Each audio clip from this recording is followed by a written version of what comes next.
Assalamualaikum warahmatullahi wabarakatuh.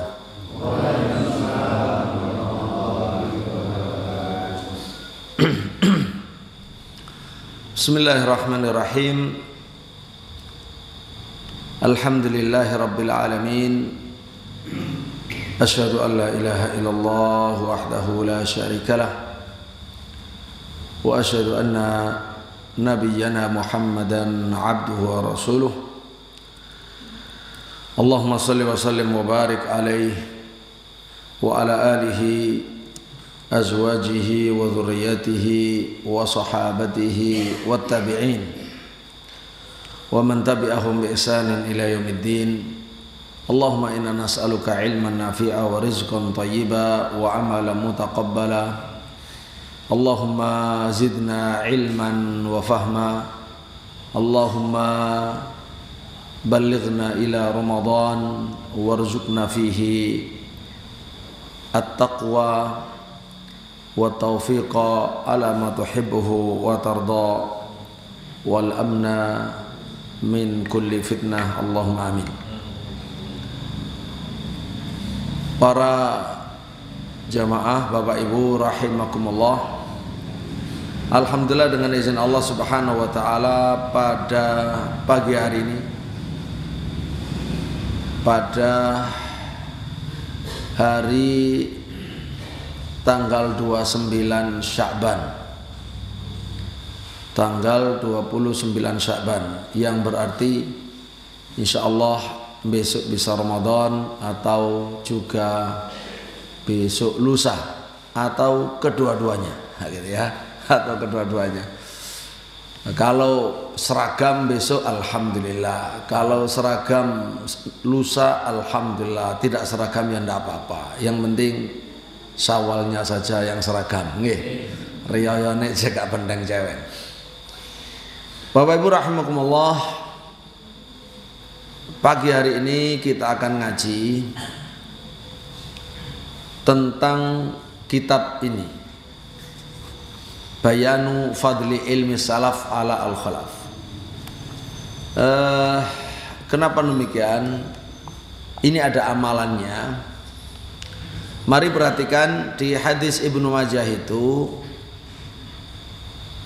beliau meriwayatkan qala haddatsana Abu Bakar ibn Abi Syaibah qala haddatsana Syababah qala haddatsana Syu'bah ibn an Musa bin Abi Aisyah an maulan li Ummi Salamah an Ummi Salamah zaujin Nabi sallallahu alaihi wasallam radhiyallahu anha anna Nabiy sallallahu alaihi wasallam kana yaqul idza shalla subha hina yusallim Allahumma inni as'aluka ilman nafi'a wa rizqan thayyiba wa amalan mutaqabbala.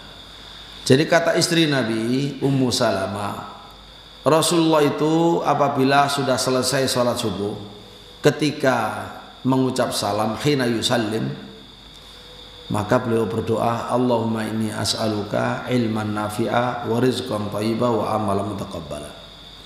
Ya Allah, aku mohon kepadamu ilmu yang manfaat, rezeki yang thayyib, dan amal yang diterima. Bapak Ibu rahimahullah, kalau kita perhatikan ini penting sekali.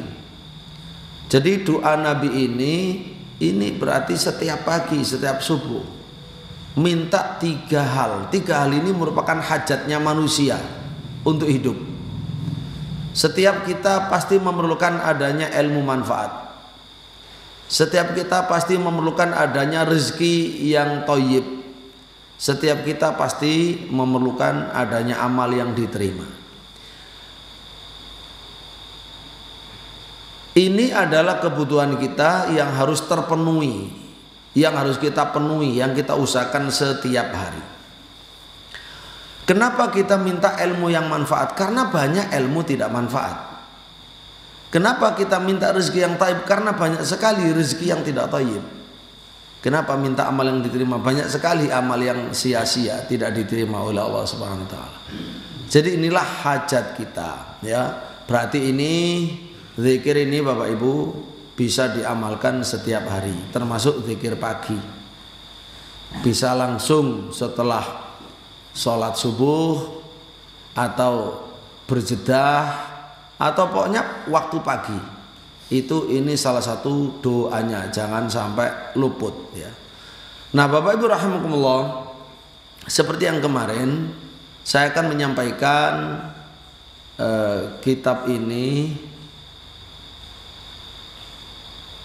dengan berijazah sanad. Ya, nanti linknya saya lupa, belum melihat. Yang tadi malam sudah dikirim linknya belum? Sudah? Oh Masya Allah. Oh yang ini saya belum laporan. Jadi pertama kitab ini saya riwayatkan dari dua guru. Pertama dari Syekh Atif bin Abdul Muizz Al-Fayyumi hafizallah, dengan mendengarkan samaan. Untuk mayoritasnya saya mendengar dan selebihnya diijazai sama beliau. Beliau punya, kalau tidak salah, dari 3 guru untuk meriwayatkan kitab ini. Tapi saya belum bisa menurunkan sanadnya, isnadnya. Lalu saya mendapatkan ijazah dari Profesor Dr. Walid bin Idris Al-Minnisi. Maka sanadnya sebagai berikut. Qala Syekhuna Walid Al-Minnisi arwi jami' mu'allafat wa marwiyat al-a'immah Ibnu Rajab, Ibnu Qayyim, Ibnu Taimiyah rahimahumullah bihada sanad al-musalsal bil Hanabilah. Jadi ini sanad unik. Jadi sanad ini bisa untuk meriwayatkan seluruh kitab karya Imam Ibnu Qayyim, seluruh karya Imam Ibnu Taimiyah, seluruh karya Imam Ibnu Rajab, dengan sanad yang keseluruhannya orang bermadzhab Hambali semua. Anis Syaikhaini al-Mu'ammaraini, dari 2 guru yang sepuh, Muhammad bin Abdurrahman bin Ishaq al-Syaikh wa Muhammad bin Fauzan al-Musyrif al-Hambali, kilahuma an Syekh Hamid ibnu Faris an Abdurrahman bin Hasan al-Syaikh an jaddihi al-Imam Muhammad bin Abdul Wahhab an Abdullah ibnu Tamim Asy-Syammari al-Hambali an Abil Mawahib Muhammad bin Abdul Baqi al-Hambali an abihi Abdul Baqi ibnu Abdul Baqi al-Hambali an Abdurrahman al-Buhuti al-Hambali an Yahya bin Musa al-Hajjawi an walidi al-Faqih Musa al-Hajjawi sahib Zadil Mustaqni' an Ahmad bin Ahmad al-Maqdisi al-Ma'ruf bin Syuaiki an Syekh Ahmad bin Abdul al-Uskari an Alauddin al-Mardawi an Syekh Abi Bakar Ibrahim bin Kundus al-Ba'li an Syekh Alauddin ibn Laham al-Ba'li an Imam Zainuddin ibn Rajab al-Hambali rahimahumullahu jami'a wa al-haqna bis-salihin Allahumma amin. Ini insyaallah sanadnya Bapak Ibu, artinya seperti yang kemarin kita terangkan bahwa kita ngaji itu punya guru ya. Ngaji itu yang penting adalah pemahamannya benar, lurus. Yang kedua, sebagai imbuhannya, sebagai bonusnya, punya sanad ya, punya sanad, jelas gurunya siapa, dari siapa, sampai sumber dari ilmu ini. Baik, sekarang kita mulai Bapak Ibu, sesuai dengan waktunya, tidak harus khatam ya. Ini yang pertama, ini kitab asli, kita baca awalnya, nanti talkhisnya, ringkasannya di bagian akhir, kita baca bagian akhirnya insyaallah begitu. Tapi nyambung, persoalannya nyambung. Mari kita fokus. Qala bi asanidi al-muttasila ila al-Imam Ibnu Rajab al-Hambali rahimahullah wa ghafara lahu wa li walidayhi wa lana wa li walidina wa li masyayikhina wa lil hadirin wal musyahidin Allahumma amin. Bismillahirrahmanirrahim. Alhamdulillahi rabbil alamin wa sallallahu ala Muhammadin wa alihi wa sahbihi ajma'in wa sallama tasliman katsira. Amma ba'du, fa hadhihi kalimatun mukhtasara fi ma'na al-ilmi wa inqisamihi ila ilmin nafi' wa ilmin ghairi nafi' wa tanbih ala fadli ilmi salaf ala ilmi al-khalaf. Bapak Ibu rahimahullah, beliau Imam Ibnu Rajab mengatakan berikut ini adalah kalimat ringkas. Ini kitab kecil atau risalah khusus membahas tentang arti daripada ilmu, pembagian ilmu menjadi ilmu manfaat dan ilmu tidak manfaat, juga memberi peringatan tentang keutamaan ilmu salaf, ilmu para ulama terdahulu, ala ilmil khalaf, mengalahkan ilmunya orang yang datang di kemudian hari, itu di zaman khalaf. Fa naqulu wa billahil musta'an wala haula wala quwata illa billah. Qad dzakarallah, Bapak Ibu, qad dzakarallahu ta'ala fi kitabih al-ilma taratan fi maqamil madhi. Allah dalam Al-Qur'an telah menyebut kata ilmu. Terkadang disebut oleh Allah ilmu itu dalam makom memuji. Jadi di Quran itu ada ayat-ayat bicara ilmu, sifatnya memuji ilmu itu. Wa huwal ilmu nafi', itulah yang disebut dengan ilmu manfaat. Ilmu yang dipuji oleh Allah, ilmu yang dipuji oleh Rasulullah, dan ilmu yang semakna dengannya, yang tidak bertentangan, berarti ilmu yang sejalan. Jadi ukurannya apa yang Allah ridhai, ilmu yang Allah sukai, yang Allah cintai, ilmu yang Nabi puji, itu adalah ilmu yang bermanfaat. Setelah itu semua ilmu yang sesuai dengannya, tidak terbatas, asal tidak bertentangan dengannya. Kalau bertentangan menjadi ilmu tidak manfaat. Nah yang kedua, wa dzakaral ilma taratan fi maqamidz dzam. Allah Subhanahu wa taala menyebut kata ilmu dalam Al-Qur'an terkadang dalam bentuk atau dalam posisi dalam konteks mencela.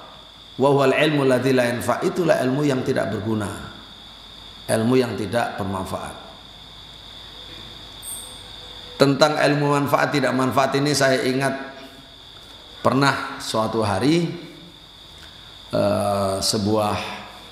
dalam sebuah perkuliahan, dosennya doktor lulusan Amerika. Beliau bagus ya, tokoh Islam, cuma lulusan Amerika. Nah, karena itu sepertinya ketularan dari sana. Nah, beliau itu berkata begini, Bapak Ibu adalah calon ilmuwan, maka silahkan di ruangan ini Bapak Ibu bebas untuk berpikir, bebas untuk bicara, bebas untuk menulis. Tidak perlu takut. Kafir-kafir sedikit nggak masalah, kata dia ya. Kafir-kafir sedikit tidak masalah.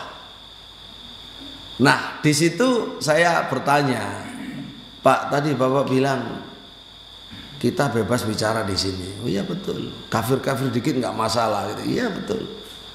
Pak, kami ke sini kuliah ini untuk mencari ilmu yang bermanfaat, Pak, tidak mencari kekafiran.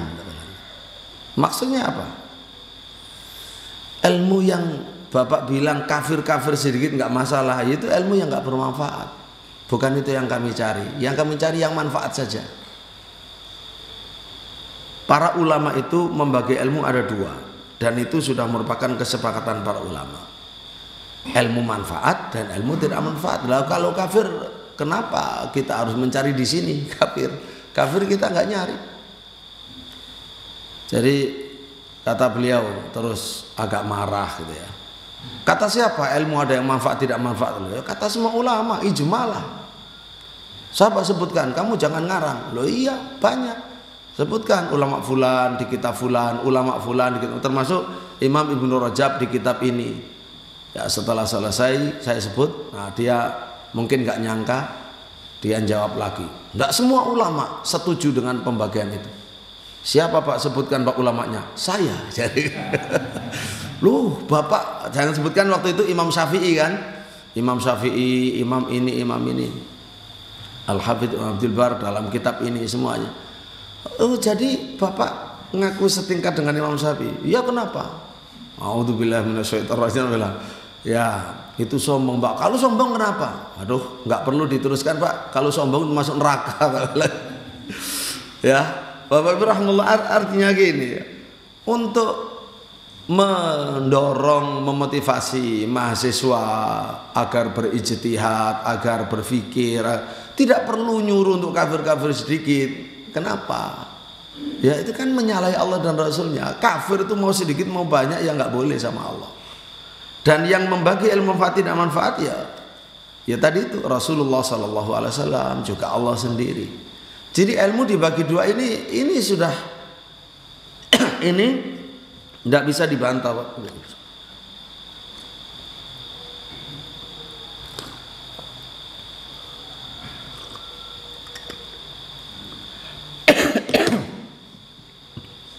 Baik.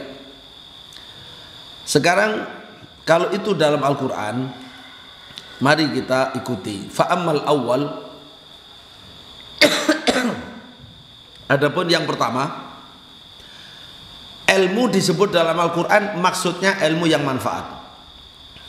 Qauluhu ta'ala, qul hal yastawi alladhina ya'lamun wal ladzina la ya'lamun.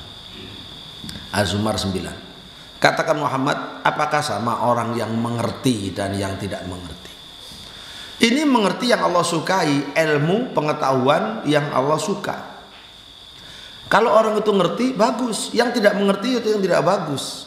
Nah, pengertian ini, ilmu ini itu termasuk ilmu manfaat.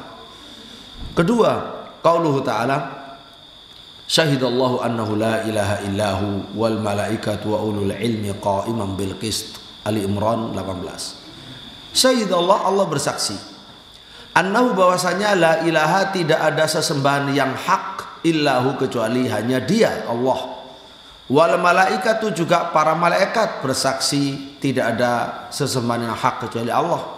Wa ulul ilmi dan juga para ulama, para nabi, para ahli ilmu semuanya bersaksi tidak ada yang berhak disembah kecuali Allah.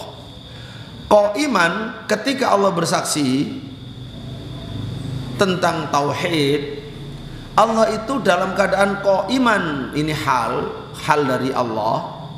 Qaiman dalam keadaan menegakkan bil qisti, keadilan. Karena Bapak Ibu, bersaksi itu memang harus menegakkan keadilan.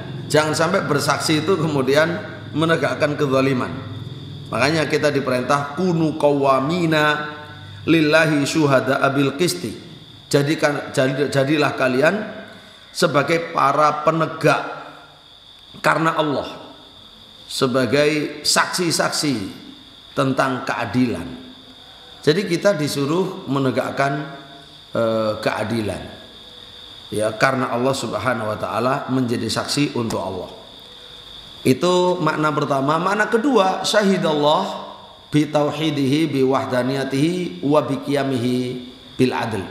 Allah bersaksi dua hal. Pertama, dia adalah la ilaha illahu, tidak ada yang berhak disembah kecuali dia. Yang kedua, dia bersaksi bahwa dialah yang menegakkan keadilan. Jadi qaiman bil qisti, ya, Allah dalam keadaan menegakkan keadilan. Bapak Ibu rahimahullah, Allah bersaksi, yang bersaksi ini Allah, tidak ada yang lebih agung dari Allah. Terus Allah bersaksi tentang tauhid, la ilaha illahu. Ini kesaksian terbesar oleh Allah yang maha besar. Sesuatu yang paling besar adalah tauhid, la ilaha illahu, tidak ada yang berhak disembah kecuali Allah. Ilah itu maknanya yang disembah. Semua yang disembah manusia namanya ilah. Orang menyembah ular, ular itu dijadikan ilah. Orang menyembah pohon kerumbul, pohon kerumbul itu disebut ilah. Orang menyembah entah itu penunggu pantai selatan, ya, entah itu jin atau Roro Kidul atau siapa, itu dijadikan sebagai ilah. Orang menyembah bintang, bintang itu dijadikan sebagai ilah. Orang menyembah patung, patung dijadikan ilah. Jadi ilah itu sebutan untuk yang disembah. Semua yang disembah manusia itu ilah. Maka jumlah ilah, ya, dalam versi kenyataan oleh persepsi manusia, ilah itu banyak. Makanya dijamak dengan alihah, ya, sesembahan-sesembahan. Tapi sesembahan yang benar cuma satu, yaitu Allah. Yang lainnya sesembahan yang tidak benar. Makanya la ilaha itu maknanya la ma'buda, hakun atau bihakin khobarnya. Karena la itu isim, menafikan isim. La ilaha, ilah itu isim la. Khobarnya mana? Mahdhuf. Takdiruhu hakun. atau takdiruhu bihaqqin. La ilaha ay la ma'buda haqqun au bihaqqin illa huwa illallah. Tidak ada yang berhak disembah kecuali Allah. Yang lain disembah secara tidak benar. Makanya Allah adalah ilahul haq. Ya, Allah adalah ilahul haq.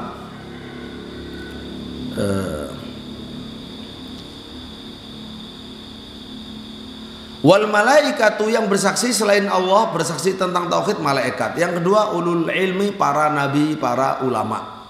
Qaiman bil qist. Udah. Jadi ini adalah ulul ilmi, orang yang punya ilmu.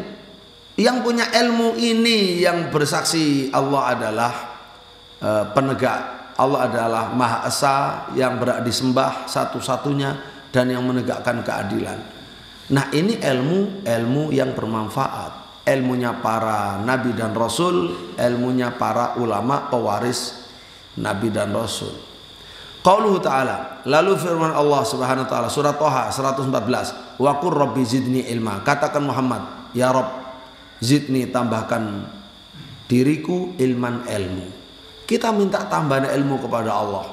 Ini semua ilmu yang manfaat dan tidak terbatas. Ini diungkapkan dalam bentuk nakirah, ilma. Ya untuk mencakup semua ilmu yang manfaat, tak terbatas. Alhamdulillah. Yahdikumullah yuslih balakum. Wa qaulu ta'ala innama yakhshallaha min ibadil ulama. Dan firman Allah, sesungguhnya yang bisa sampai kepada derajat khasyah, sesungguhnya yang bisa takut kepada Allah, yang bisa mengagungkan Allah, min ibadi, dari hambanya adalah al ulama, orang-orang yang ahli ilmu, yang punya ilmu. Dari sini maka ilmu itu, dasar dari ilmu adalah khasyah. Kalau orang punya khasyah berarti punya ilmu. Semakin tinggi ilmunya maka semakin tinggi kedudukannya di sisi Allah. Tapi kalau ilmunya tidak melahirkan khasyah sama sekali, ya semakin banyak ilmunya, ya semakin jauh dari Allah Subhanahu wa taala. Karena ilmu itu adalah khasyah, tidak melihat banyaknya ilmu. Ya panjenengan Bapak Ibu kalau bisa khasyah kepada Allah maka berarti sudah punya ilmu, tinggal menambahi saja, ya. Itu yang inti. Innama yakhshallaha min ibadiyal ulama. Khasyah itu adalah rasa takut kepada Allah karena mengetahui keagungan Allah. Nah, mengetahui itulah ilmu. Semakin detail ilmu tauhidnya, ilmu tentang Allah, terus dia semakin mengagungkan Allah. Nah, itu namanya khasyah.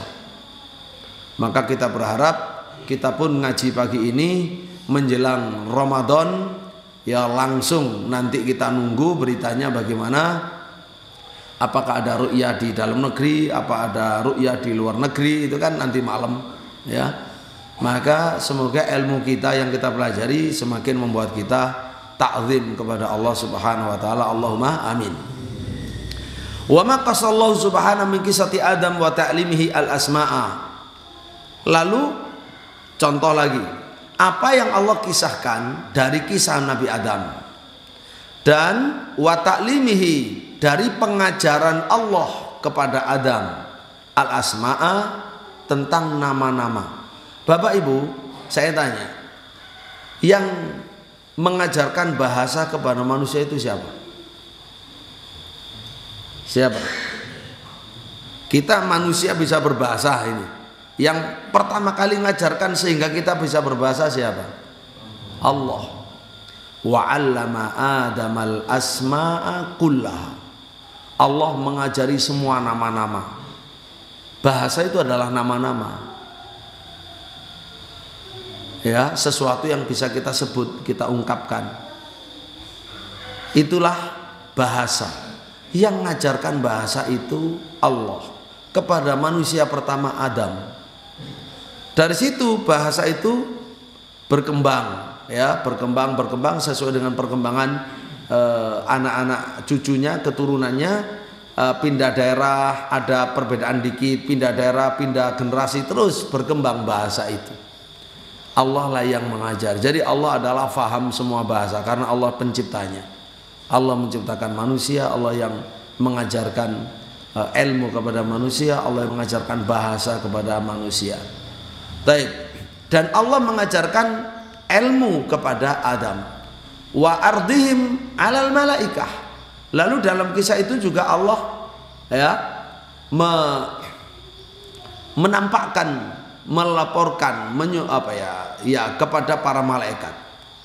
Wa qaulihim, dan ucapan mereka, ucapan para malaikat, subhanaka la ilma lana illa ma 'allamtana innaka antal alimul hakim. Malaikat pun berkata, maha suci engkau ya Allah, kami tidak punya ilmu kecuali sebatas yang kau ajarkan pada kami, karena engkau maha mengetahui dan maha bijaksana. Nah, ilmu yang diajarkan kepada Adam ilmu manfaat, yang diajarkan kepada malaikat ilmu manfaat. Wa maqasallahu subhanahu min qissati Musa alaihissalam wa qauli lil hidr lil khadir, kalau aslinya sana khadir tapi di Indonesia kan menjadi khidir gitu. Dan apa yang Allah kisahkan dari kisah Nabi Musa alaihissalam dan kisah Nabi Khidir, hal attabi'uka ala an tu'allimani mimma ulimta rusyda.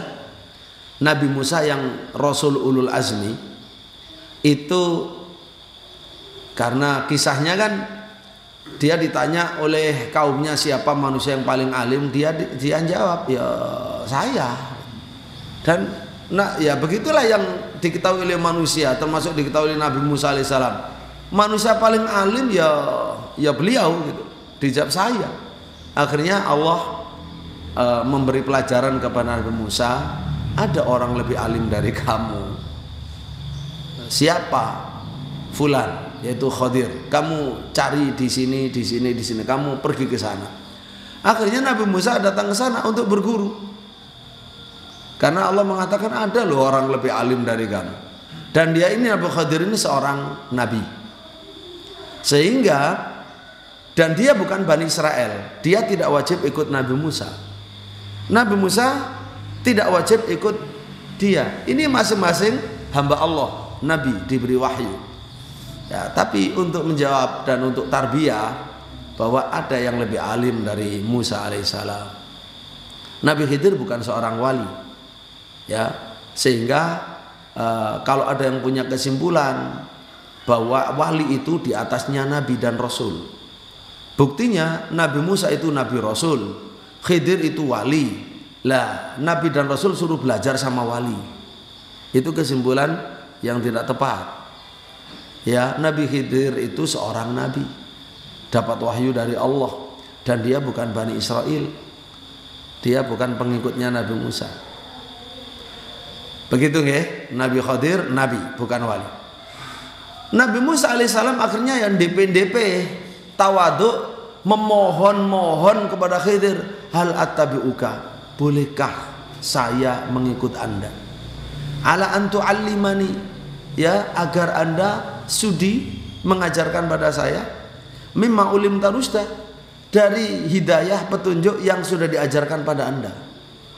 Apakah Anda berkenan? Apakah Anda sudi saya ikut panjenengan, saya ngenger, saya jadi santri, panjenengan ajari saya dari ilmu yang sudah diajarkan oleh Allah kepada Anda. Nah, kemudian Nabi Khidir boleh, tapi dengan syarat ya, kamu nggak boleh bertanya apapun tentang yang kita alami sampai aku sendiri yang cerita. Ternyata Nabi Musa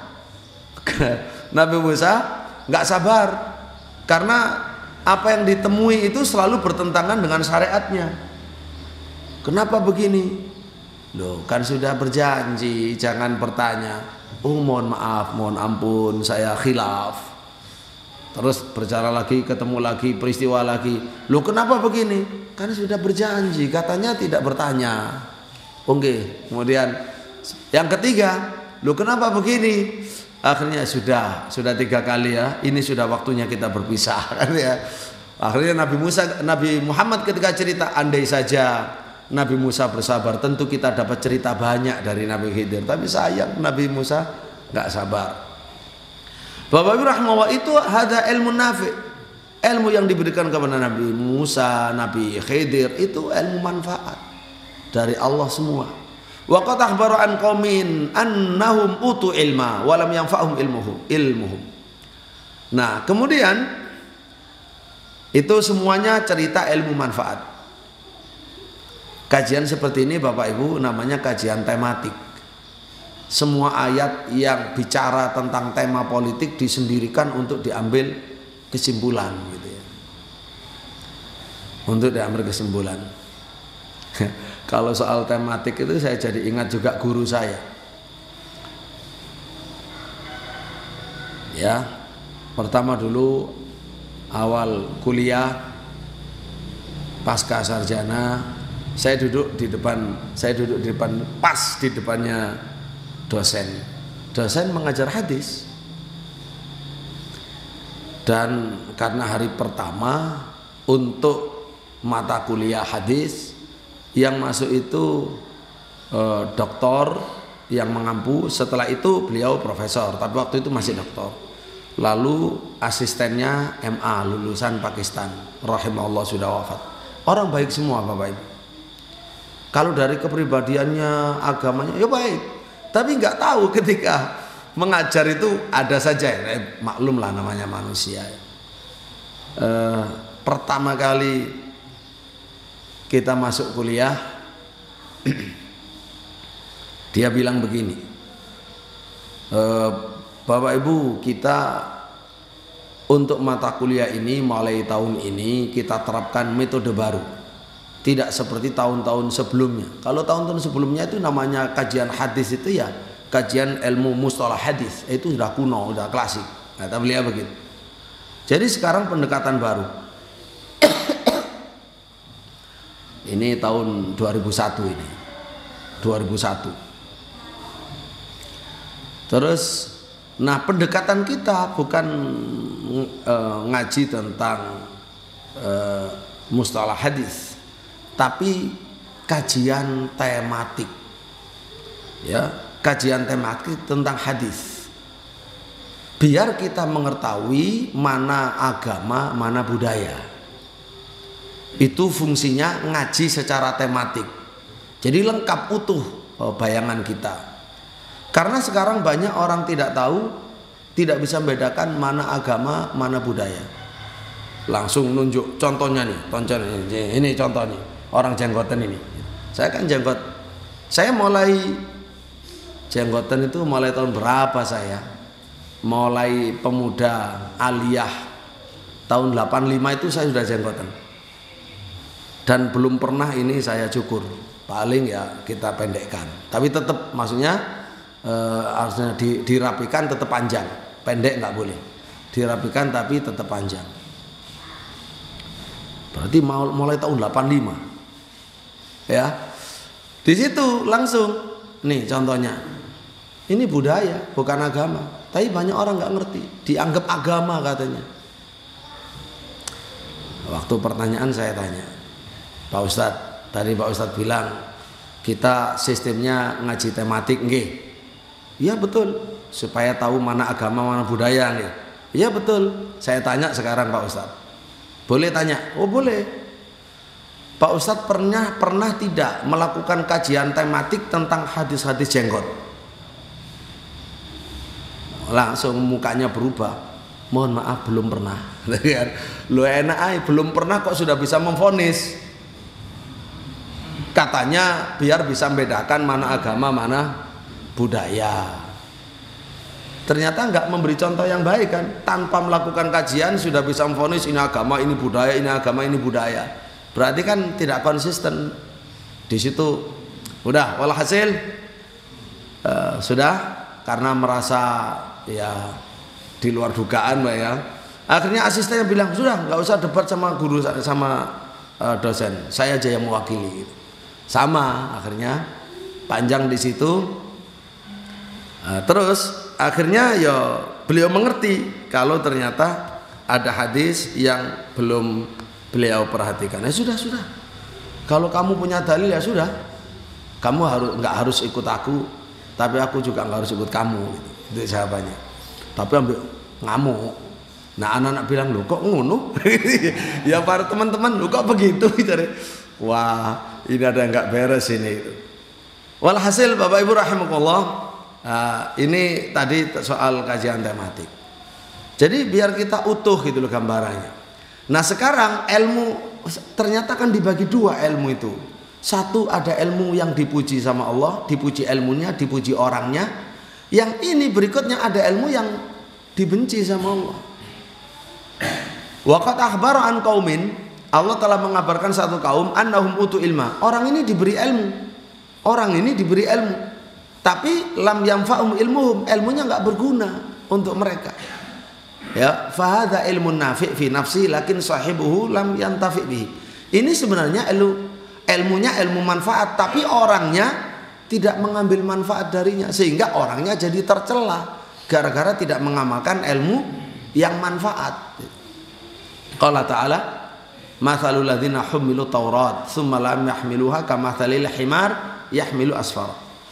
Baik, Bapak Ibu, perumpamaan orang-orang yang diberi ilmu tapi kemudian tidak dipekul ilmu itu, ya itu nggak ada ubahnya seperti himar, keledai yang mekul berjilid-jilid kitab asfaro. Kalau di sini nggak ada keledai, yang ada sapi, ya. Kalau ada sapi di desa ini, terus disuruh amot napa jenis kitab berjilid-jilid, entah itu 50 kilo, entah 100 kilo, kitab semua dipikul dibawa oleh sapi. Apakah sapi itu ngambil manfaat dari kitab itu? Ngambil manfaat? Bukan. Itu digunakan oleh Allah. Jadi manusia yang punya ilmu banyak, membawa ilmu banyak, tapi tidak memanfaatkannya, itu seperti keledai atau sapi yang membawa kitab banyak, kan nggak ada gunanya, ya, nggak ada gunanya, berarti tercela. Nah ini Allah sendiri yang langsung ngasih perumpamaan biar kita langsung melek. Oh gitu ya jeleknya orang yang punya ilmu banyak, membawa ilmu banyak, punya hafalan banyak, tapi tidak diamalkan ilmunya. Sama dengan khimar yang membawa muatan kitab banyak, nggak ada bedanya. Dia tidak bisa ngambil manfaat dari ilmu itu. Watlu alaihim naba alladzi atainahu bi ayatina fansalakha minha fa'atba'u syaitan fakana minal ghawin walau syi'na la rafa'nahu biha walakinahu akhlada ila al-ardi wattaba'a hawa. Al-A'raf 175. Muhammad, bacakan kepada mereka berita tentang orang yang kami sudah memberikan kepada mereka ayat-ayat kami. Jadi ada orang sudah kami beri ayat-ayat kami kepadanya, ayat-ayat Allah. Fansalakha minha, ternyata dia melepaskan diri dari ayat-ayat itu, tidak mau mengikutinya, mengimani isinya nggak mau, mengamalkan perintahnya nggak mau, ya, semua nggak mau. Padahal sudah kami beri ayat, sudah diterima, lalu dia berlepas diri. Loh terus apa? Kalau ia berlepas diri dari ayat-ayat Allah, lalu apa yang terjadi? Fa'atba'u syaitanu, lalu dia diikuti sama setan. Diikuti untuk apa? Ya untuk digoda. Setelah digoda, ya dia tergoda. Terus nasibnya fakana minal ghawin, maka dia termasuk orang yang sesat. Karena meninggalkan ayat-ayat Allah, ternyata menggantinya dengan bisikan-bisikan setan, ajakan-ajakan setan. Walau syi'na la rafa'nahu biha, seandainya kami mau, kami berkehendak, niscaya orang itu sudah kami angkat derajatnya dengan ayat-ayat kami. Tapi sayang dia tidak mau. Walakinahu akhlada ilal ard, dia lebih suka kepada bumi. Manusia diciptakan dari dua unsur, Bapak Ibu. Ada unsur fisik, jasad, ada unsur rohani. Diciptakan dari tanah. Ya, tanah itulah yang membentuk tulang belulang, daging dan kulit kita, sehingga kita berbentuk fisik berat, ya, akhirnya kembali ke tanah. Sementara roh diciptakan oleh Allah dari bahan yang lain, dia itu ringan. Kalau orang itu lebih memilih untuk nafsunya, maka dia akan tetap di bumi, dia akan rendah di bumi. Kalau dia mengikuti rohaninya, maka dia akan diangkat setinggi derajat malaikat atau bahkan bisa di atasnya. Itu ketika manusia memilih untuk rohaninya mengikuti Allah Subhanahu wa taala. Nah, oleh karena itulah ini termasuk bahaya sekali orang yang berorientasi hanya dunia dan hanya bumi. Dia tetap rendah. Tidak pernah derajatnya diangkat tinggi oleh Allah Subhanahu wa taala. Dia mencintai bumi, wattaba'a hawa, dan dia mengikuti hawa nafsunya. Loh, mengikuti hawa nafsu. Karena itu hawa nafsu itu termasuk ilah. Kalau sengaja ia meninggalkan ayat-ayat Allah, meninggalkan sunnah Rasulullah hanya karena mengikuti hawa nafsunya dengan sengaja dan sadar, dia berarti bukan menyembah Allah, sedang menyembah hawa nafsunya sendiri. Ya, begitu Bapak Ibu. Wa qala ta'ala fa khalafa min ba'dihim khalfun warithul kitaba ya'khuduna 'arada hadzal adna wa yaquluna sayughfaru lana wa ya'tihim 'aradun mithluhu ya'khudhuh. Ya.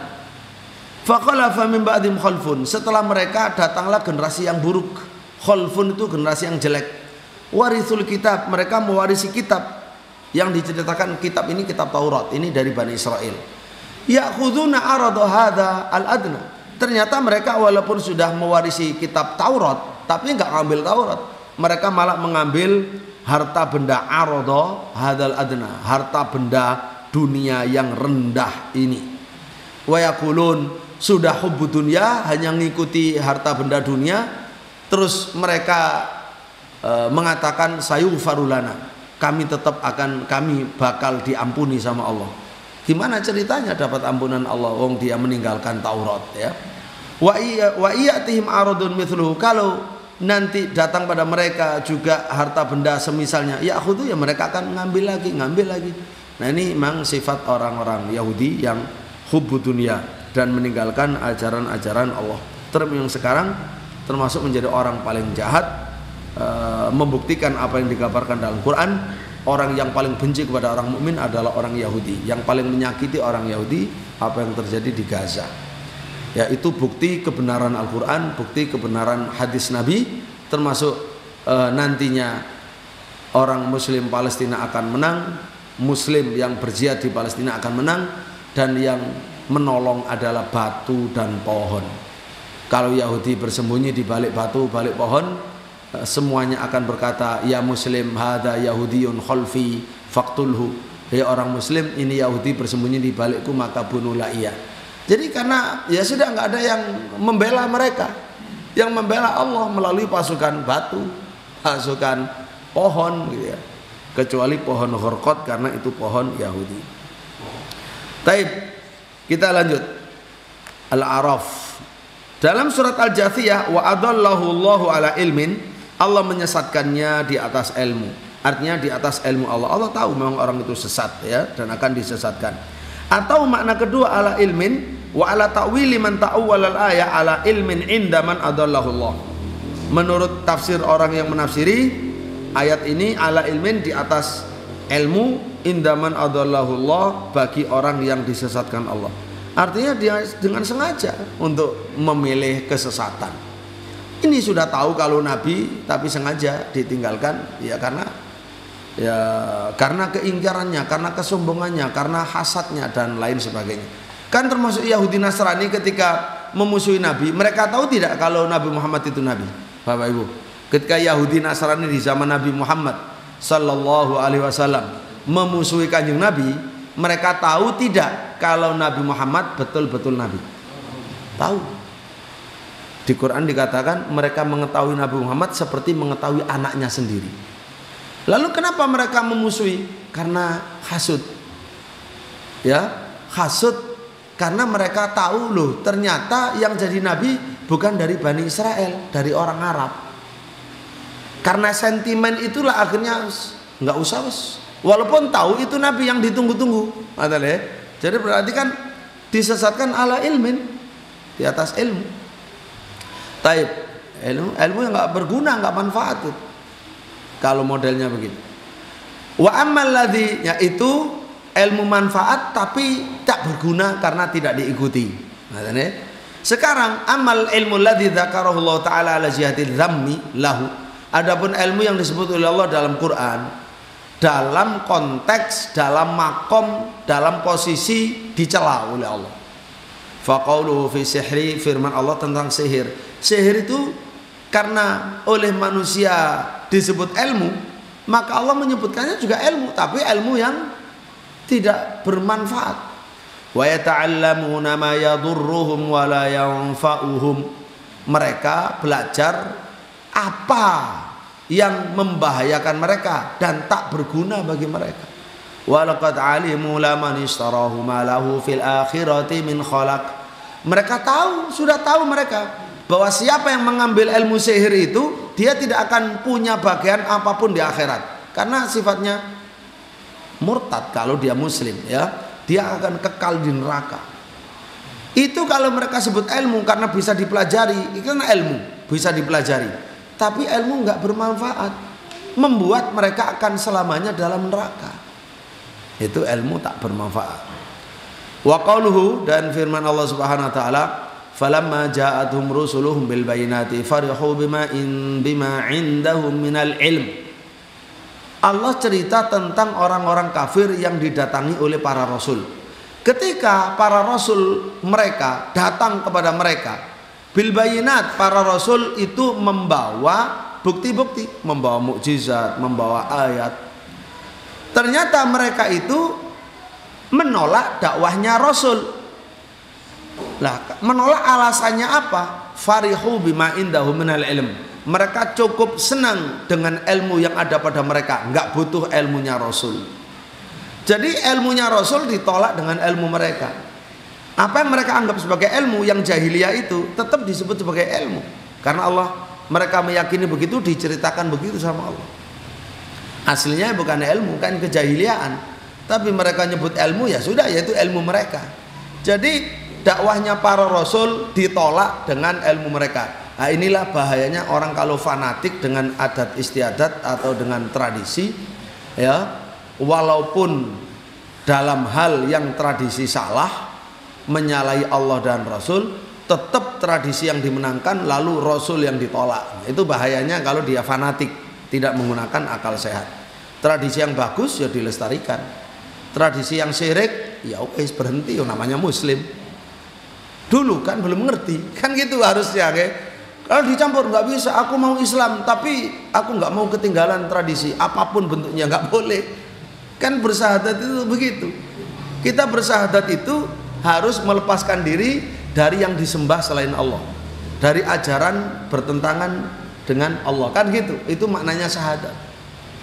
Nah, kalau tetap saja tidak mau kehilangan apapun walaupun sesat, ya nggak jadi muslim. Ada kalanya tidak menerima Islam sama sekali, atau menerima lalu dicampur aduk, ya sama saja. Nah, ini perlu difahami, ya. Ada ilmu yang tercela. Wahaqobihim. Akhirnya apa? Karena mereka menolak dakwah Rasul, cukup bangga dengan ilmu yang ada pada diri mereka sendiri, walaupun nyatanya itu memang jahiliyah. Akhirnya haqobihim maka nubiyastaziun. Maka mereka maka mengepung bihim, mengepung mereka. Apa yang mengepung mereka? Apa yang dulu mereka perolok-olokkan. Apa? Soal azab, soal surga neraka. Mereka nggak percaya. Apa Muhammad ngomong apa? Apa itu?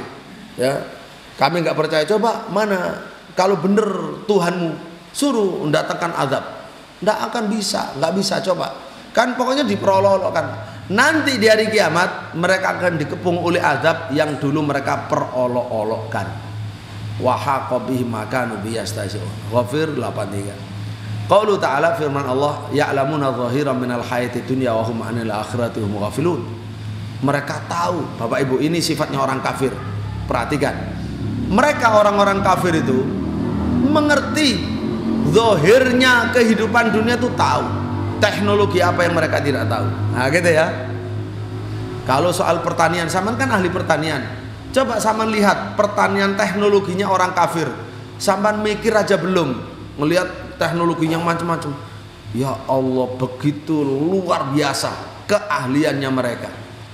Termasuk katalah ilmu apa? Ilmu bagaimana cara membersihkan tanaman dari rumput.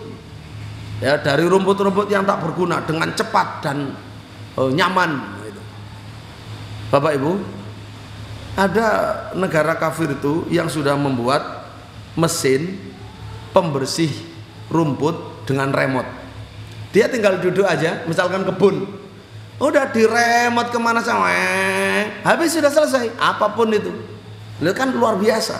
Kita aja mikir nggak tahu, jangankan punya gitu. Dan lain-lain, misalkan begitu. Jadi semacam-macam itu belum panennya, aneh-aneh lah. Jadi mereka itu sudah berpikir mendahului kita, sudah mencetak, memproduksi mesin mendahului kita terbelalak saja. Kemudian yang membuat bagaimana pertanian kentang, ubi yang bagus berhektar-hektar, ngelihatnya sudah seneng, panennya kayaknya juga seneng, besar-besar, rajin, indah. Kita nggak pernah kan tradisional. Itu orang kafir. Tapi apa kata Allah? Ya'lamuna zahiran minal hayati dunya. Mereka memang sangat mengerti lahiriah kehidupan dunia yang kita nggak ngerti. Tapi sayang, wahum anil akhiratum ghafilun. Mereka lalai dari akhirat. Dunia yang sangat fana, yang sementara ini, mereka ahli. Tetapi kehidupan yang abadi mereka nggak ngerti. Itu kan bagian dari kebodohan terbesar, ya, kebodohan terbesar. Nah, ilmu begini adalah ilmu tercela. Walidzalika ja'ati sunnah bi taqsimil ilmi ila nafi' wa ghairu nafi'. Nah, kesimpulannya dari sini maka sunnah datang dengan membagi ilmu itu ada manfaat, ada tidak manfaat. Dan sunnah juga mengajarkan al-isti'adzah minal ilmi ladzi la yanfa', untuk berdoa pada Allah agar minta perlindungan dari ilmu yang tidak manfaat. Wa su'alil ilmi nafi', dan mengajarkan supaya selalu berdoa minta ilmu yang manfaat. Mari di antara hadisnya. Fa fi sahih Muslim an Zaid bin Arqam anna Nabi sallallahu alaihi wasallam kana yaqul, doanya Nabi, Allahumma inni a'udzubika min ilmin la yanfa' wa min qalbin la yakhsha wa min nafsin la tasba wa min da'watin la yustajabu laha. Sampun hafal niki? Hafal nggih? Yang hafal, yang belum gimana kok dihafalaken. Nah, ini Nabi berdoa. Nabi bukan hanya menyuruh, beliau sendiri yang mengucapkan doa ini untuk dirinya. Allahumma ya Allah, ini sesungguhnya saya a'udzubika, berlindung kepadamu ya Allah, min ilmin la yanfa', dari ilmu yang tak berguna, wa min qalbin la yakhsha', dari hati yang enggak bisa khusyuk. Wonten ingkang atine mboten khusyuk. Nah, itu minta pada Allah supaya dihindarkan dari hati yang tidak khusyuk, supaya diberi kekhusyuan. Ilmu yang ngasih Allah, ilmu manfaat yang memberi Allah, kekhusyuan yang memberi Allah. Maka kita minta sama Allah ilmu yang manfaat, kita mohon perlindungan dari ilmu tidak manfaat. Minta kepada Allah hati yang khusyuk, minta perlindungan kepada Allah dari hati yang tidak khusyuk. Wa min nafsin, dan dari jiwa nafsu latas yang tidak pernah kenyang. Bapak Ibu, kalau ditanya orang Indonesia yang paling miskin siapa? Siapa yang bisa jawab? Orang Indonesia yang paling melarat siapa? Orang yang paling korup, orang yang paling besar korupsinya, itulah orang yang paling miskin. Karena hatinya tidak pernah kenyang. Tidak pernah kenyang. Walaupun kekayaannya nggak habis dimakan 7 turunan, ya sik njokok barangnya wong, barangnya rakyat, duitnya rakyat. Lah ngoten nggih. Bener napa mboten? Yang harus diatasi itu bukan orang desa-desa yang nggak punya gedung, mobil. Itu bukan orang bermasalah, itu nggak perlu diatasi. Yang perlu diatasi orang-orang yang melarat begitu itu. Kok orang nggak pernah merasa cukup? Itulah orang paling melarat yang membuat rusak.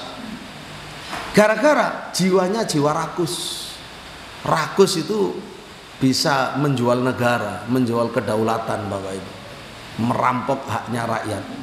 Makanya sehingga kalau sekarang terjadi ini, ya ini bagian dari fenomena yang tidak baik. Negara terkaya, terluas, tersubur, loh kok termiskin, kok beras jadi mahal, beras jadi langka. Iki ceritanya apa? Menjadi negara paling besar dalam mengimpor beras, ini paling impor ya, paling banyak impor. Aneh bin ajaib. Nah pasti diantaranya ada orang-orang rakus yang merusak semuanya. Baik, wa min da'watin la yustajabu laha, dan dari doa yang tidak dijawab oleh Allah. Banyak doa tidak dijawab karena masih ada tidak memenuhi syarat atau ada penghalang. Kita mohon pada Allah, ya Allah, jangan sampai doa kami tidak diijabahi, ya Allah, ijabahi doa kami. Nah, kemudian kharajahu ahlu sunan min wujuh muta'addidani Nabi sallallahu alaihi wasallam wa fi ba'diha wa min du'ain la yusma. Ada juga dengan redaksi dan dari doa yang tidak didengar oleh Allah. Kalau doa tidak didengar itu artinya tidak diijabahi. Makanya sami Allahu liman hamidah, semoga Allah mendengar orang yang memujinya, artinya Allah mengijabahi. Doa minta diijabahi. Dalam sebagian redaksi wa a'udzubika min haula'il arba', ketambahan, ya Allah aku berlindung kepadamu dari 4 perkara ini. Diulang lagi, ditegaskan, wa a'udzubika min haula'i al arba'. Wa kharaja an-Nasa'i min hadits Jabir anna Nabi sallallahu alaihi wasallam ya kana yaqul Allahumma inni as'aluka ilman nafi'a wa a'udzubika min ilmin la yanfa'. Ya Allah, aku mohon padamu ilmu yang manfaat, aku berlindung padamu dari ilmu yang tidak manfaat. Wa kharaja Ibnu Majah wa lafdhuhu, mana ini? Wa lafdhuhu anna Nabiy sallallahu alaihi wasallam qala salullaha ilman nafi'a. Nah, setelah selain Nabi praktek sendiri doa itu, Nabi memerintah umatnya, kula panjenengan diperintah salullaha jalu'a sapa sira Allah ing Gusti Allah ilman ing ilmu nafi'an kang migunani, kang manfaati, wa ta'awwadzu lan jalu'a perlindungan sapa sira billahi kelawan Allah min ilmin saking ilmu lain fakkan kang ora migunani. Jadi mintalah sama Allah, kita disuruh minta. Nah, salah satunya zikir setiap pagi. Allah napa tadi?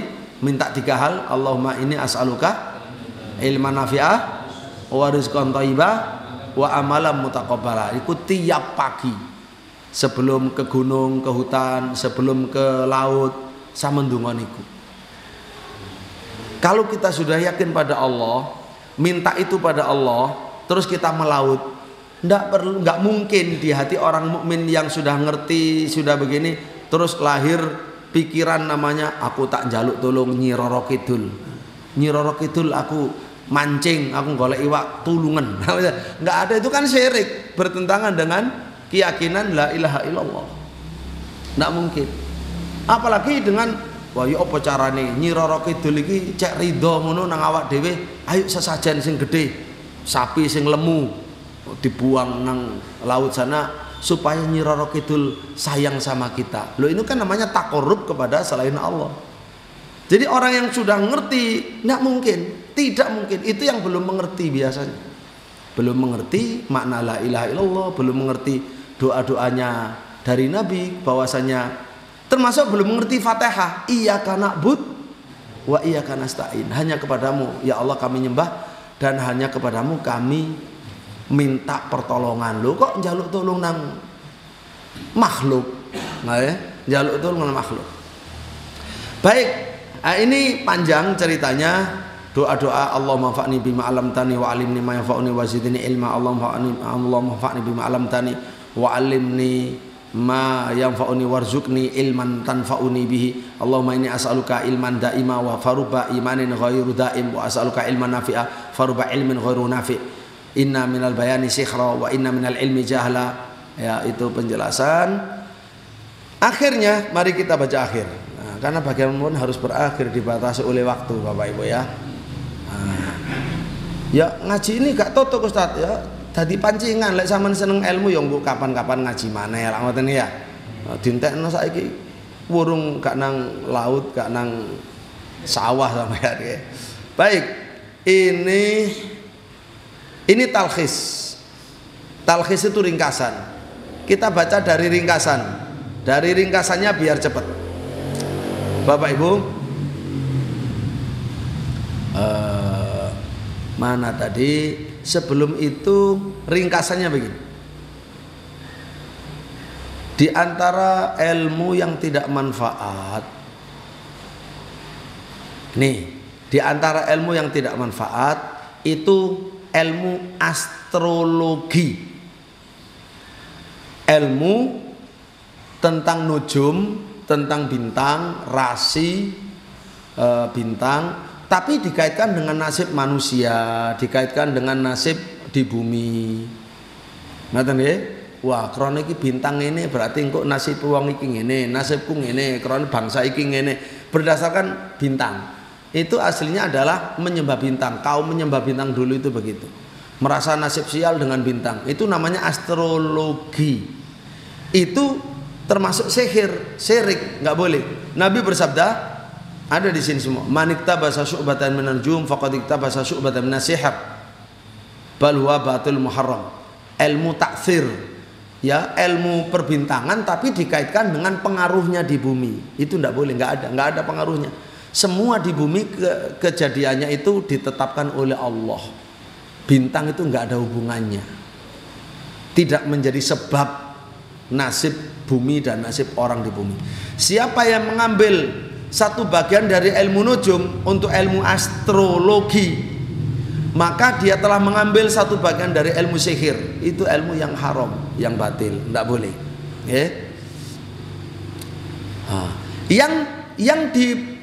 Itu ilmu tidak manfaat. Yang ilmu manfaat yang mana? Yang ilmu manfaat itu astronomi, ilmu falak, astronomi, ilmu untuk mengetahui arah utara, selatan, timur, barat, mana, sebagai pertanda bagi orang yang ada di tengah gurun pasir, ketika orang di tengah samudra, lautan, ya, kegelapan malam, orang mau kemana ini? Itu petunjuknya adalah bintang.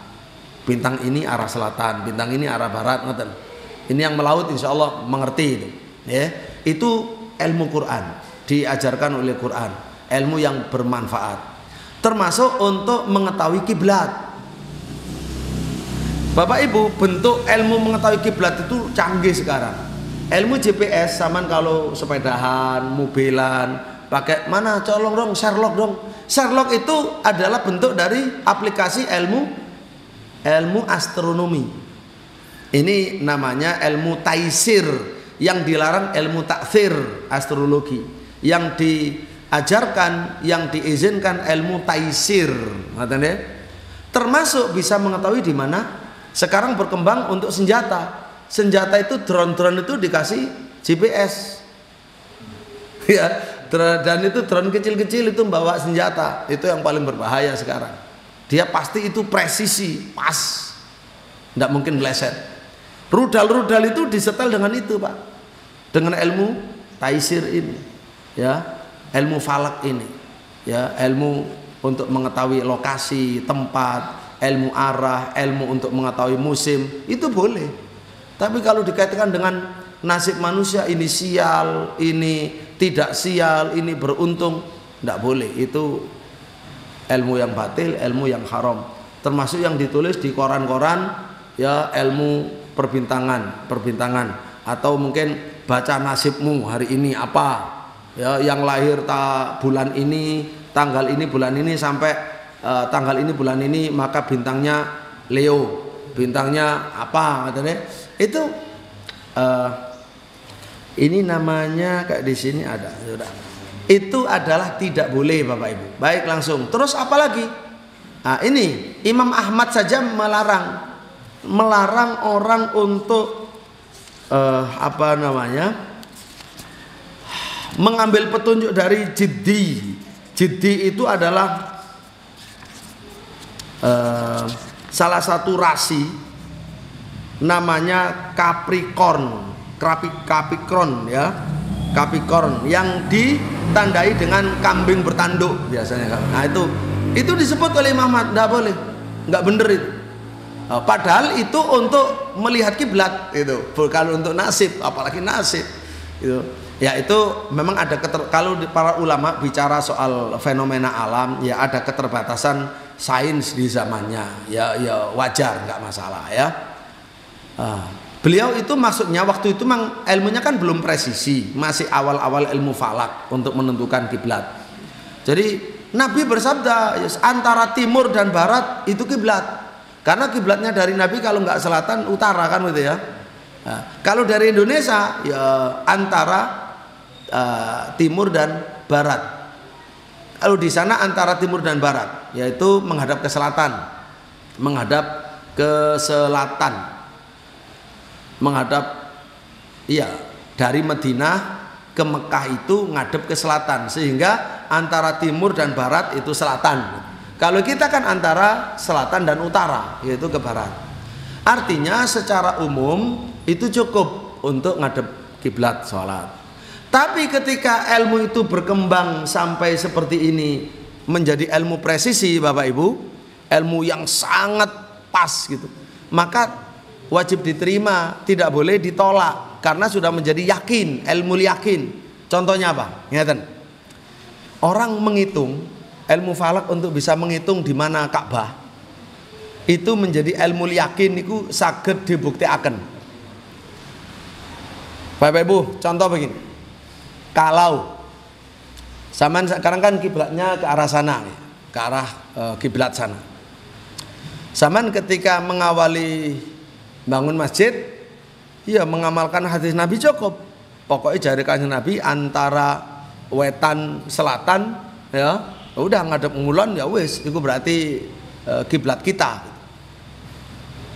Terus suatu hari, suatu zaman ada orang yang ini bukan ilmu, tapi orang bisa bangun.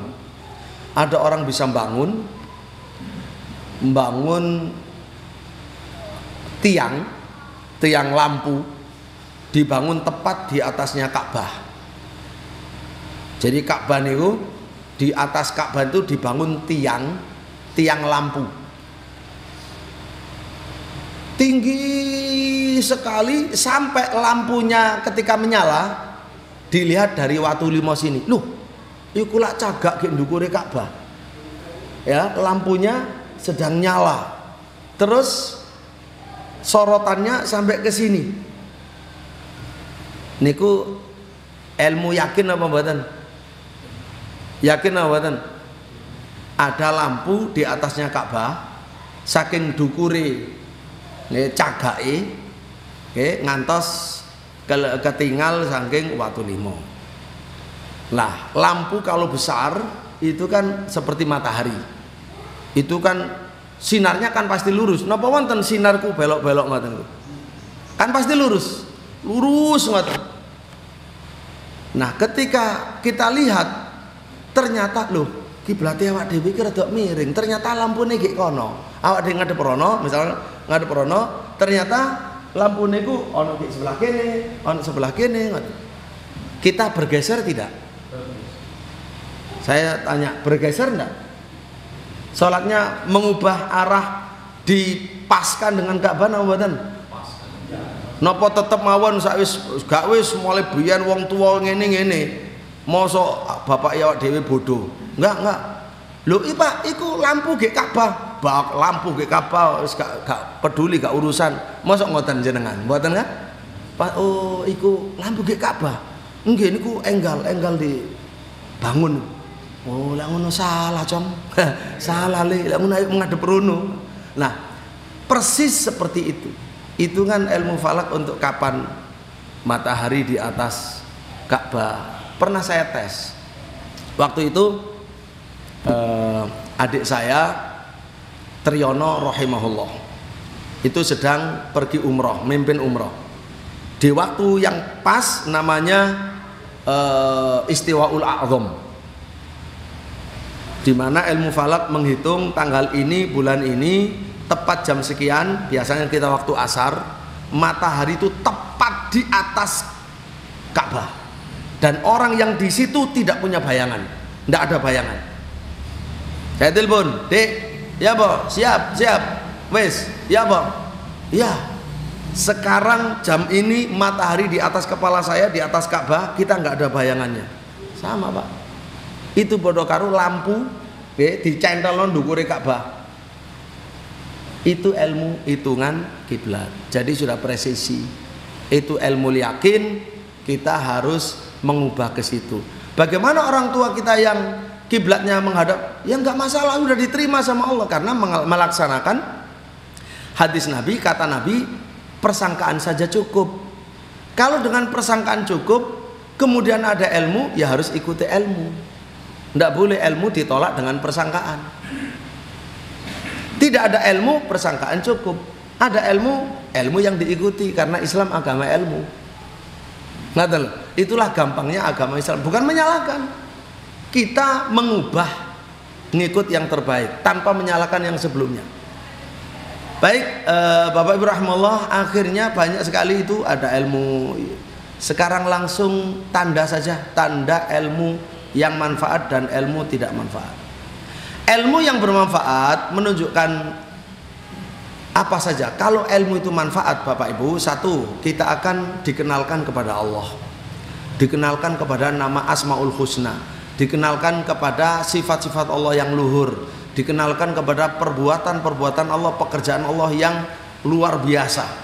Dan itu semuanya menuntun kita untuk mengagungkan Allah, untuk berharap kepada Allah, mencintai Allah, tawakal kepada Allah, ridho kepada Allah, ridho kepada hukumnya, hukum takdir, hukum syariat, hukum balasan. Yang kedua, ilmu yang bermanfaat akan menunjukkan kita kepada apa saja yang Allah cintai, apa saja yang Allah ridhoi untuk kita ikuti, dan untuk membenci apa saja yang Allah murkai.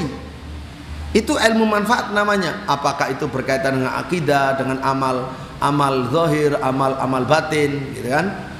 Kemudian berikutnya, tanda ilmu yang tidak manfaat. Ilmu yang tidak manfaat itu membuat orangnya sombong, ya, ilmu hanya untuk wacana, untuk perdebatan, untuk ngakali orang, ya, ngakali orang-orang bodoh. Ilmu hanya untuk dicari, untuk mencari dunia. Terus dia tidak mau menerima kebenaran ketika datang dari siapapun. Dia sombong. Sombong itu menolak kebenaran atau menghina orang, ya. Baik, jadi Bapak rahmatullah itu diantaranya, dan masih banyak di sini, ya. Tapi kita tidak bisa membacanya. Alhamdulillah. Demikian. Ada pertanyaan monggo? Jadi sudah kita baca awal dari kitab asli, keutamaan ilmu salaf di atas ilmu khalaf, lalu pungkasan dari khotimahnya, dari ringkasannya, Monggo, ada yang bertanya? Ada pertanyaan insyaallah. Yang pertama terkait dengan redaksi hadis tentang doa Allahumma inni as'aluka ilman nafi'a wa rizqan wa amalan mutaqabbala. Di situ disebutkan redaksi katanya, narasinya yusallim, hina yusallim menggunakan fi'il mudhari. Kemudian dibandingkan dengan doa ketika berbuka, sahabat bermakmum, di situ menggunakan fi'il madhi.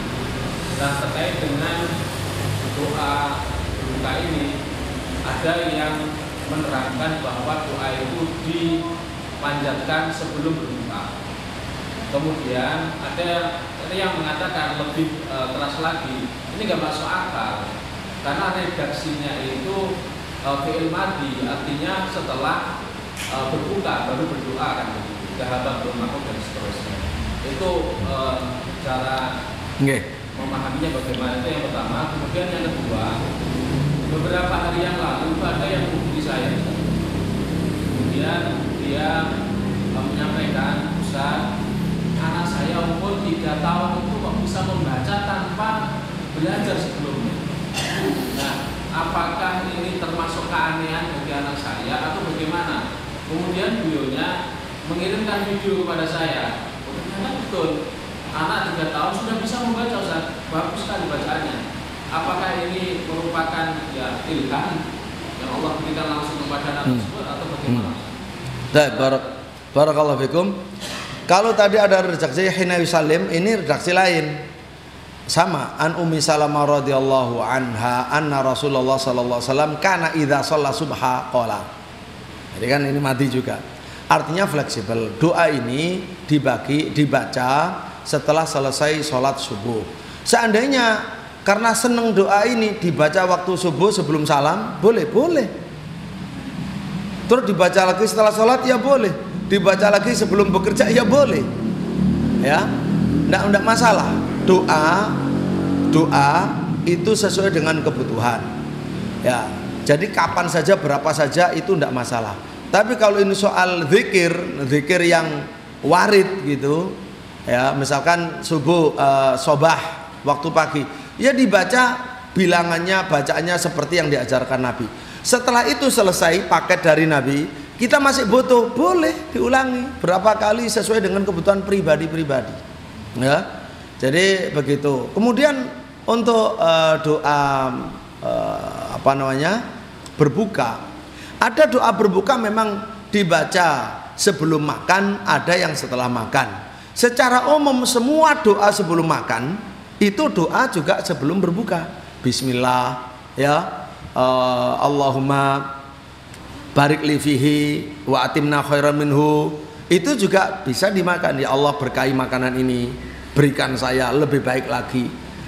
Nah, kemudian kalau soal zahabadz dzama, itu betul, memang secara redaksi maknanya itu sudah hilang rasa haus dan dahaga, dan semoga pahalanya tetap di sisi Allah. Itu pasnya memang setelah makan, setelah berbuka, setelah makan. Jadi kalau yang sebelum makan, kalau pas makan kan nggak mungkin berdoa, mangan sampai mulu-mulu barengan ndonga ya apa. Jadi ndonganya saat durung makan, sebelum makan itu bismillah, minimal bismillah saja.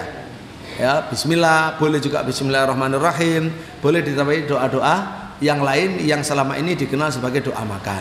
Tidak harus dalam bentuk khusus. Ada doa tapi memang sanadnya didhaifkan. Allahumma laka sumtu wa bika amantu wa ala rizqika aftartu, itu juga boleh, ya, tidak masalah. Walaupun sebagian ulama menghindari karena kan dhaif, cari yang sahih saja, ya udah sama cari sahih. Doa-doa sebelum makan banyak yang sahih, ya silakan. Jadi begitu kira-kira untuk doa berbuka. Kemudian untuk anak kecil 3 tahun itu betul, tidak ada yang ngajari di luar, di rumah tetangga, di sekolah tidak ada yang ngajari, ya, tanpa belajar. Perlu diperhatikan dan perlu mungkin ada baiknya dibawa ke ustadz yang mengerti ruqyah, karena itu aneh, ya. Sesuatu yang aneh itu pasti mengandung tanda tanya. Apa bisa? Kalau itu keajaiban dari Allah, rezeki dari Allah dalam arti positif, ya mungkin. Atau negatif dalam arti ada semacam yang nempeli begitu, ya mungkin. Jadi semuanya serba mungkin. Yang memutuskan adalah orang yang ahli, anak itu dibawa konsultasi supaya sejak dini sudah tertangani, terbentengi dari hal-hal yang tidak baik bagi anak. Memang terkadang zahirnya baik, kalau ternyata tidak baik, nah itu kan bisa ditangani dengan lebih dini begitu, ya. Jadi itu aja kalau menurut saya, tergantung anaknya, positif bisa, negatif bisa. Jadi serba mungkin, ini mungkin, itu mungkin, ya. Kalau Bapak Ibu misalkan kalau yang ini, kalau itu kan baca, soal baca. Coba yang lain kan perlu dites. Kondisi anak ini yang lain apa saja. Banyak orang tua ketika anaknya punya keanehan itu bangga karena tidak tahu. Anakku hebat, bisa melihat yang gaib. Bisa melihat yang gaib. Bisa tahu kalau pas ujian itu nanti soal itu guru soalnya belum dibagi. Dia sudah tahu nanti soalnya itu ini, nanti jawabannya itu ini. Dia tahu. Lalu orang tuanya bangga. Lu jangan bangga dulu.